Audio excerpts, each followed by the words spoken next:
ഭാഗമായിട്ട് എടുക്കേണ്ടുന്ന നിലപാടുകൾ പൂർത്തിയാക്കാനാവാതെ ഉണ്ടായത്. പാർട്ടിക്കാകെ പ്രയാസപ്പെടുത്തിയ ഇത്തരത്തിലുള്ള നിലപാടിനെ ഒരു തരത്തിലും പാർട്ടിക്ക് അംഗീകരിച്ചു പോകാൻ സാധിക്കുന്നതല്ല. തെറ്റായ ഒരു പ്രവണതയും പാർട്ടി വെച്ച് പൊറിപ്പിക്കുകയും ചെയ്യില്ല.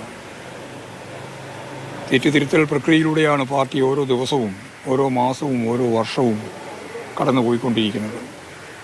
സ്വാഭാവികമായിട്ടും ഉണ്ടായ ഈ പ്രശ്നങ്ങളെല്ലാം ഗൗരവപൂർവ്വം ചർച്ച ചെയ്ത് നിലവിലുള്ള കരുനാഗപ്പള്ളി ഏരിയ കമ്മിറ്റി പൂർണ്ണമായ അർത്ഥത്തിൽ തന്നെ പുനഃസംഘടിപ്പിക്കണം എന്നിപ്പോൾ തീരുമാനിച്ചിരിക്കുകയാണ്. അതാണ് ഏറ്റവും പ്രധാനപ്പെട്ട ഒരു തീരുമാനം. ആ കമ്മിറ്റിക്ക് കരുനാഗപ്പള്ളിയിലെ പാർട്ടിയെ നയിച്ചു പോകാൻ സാധിക്കുന്നില്ല എന്നുള്ളതാണ് പാർട്ടി കണ്ടിട്ടുള്ള പ്രധാനപ്പെട്ട കാര്യം.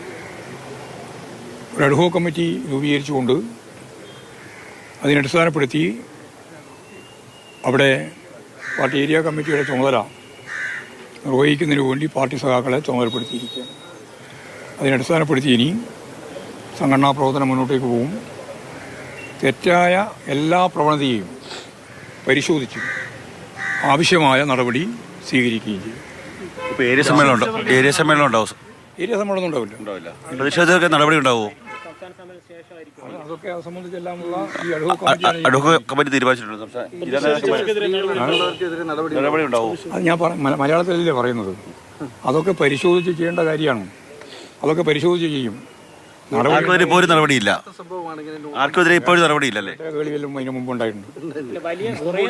ഒരു 9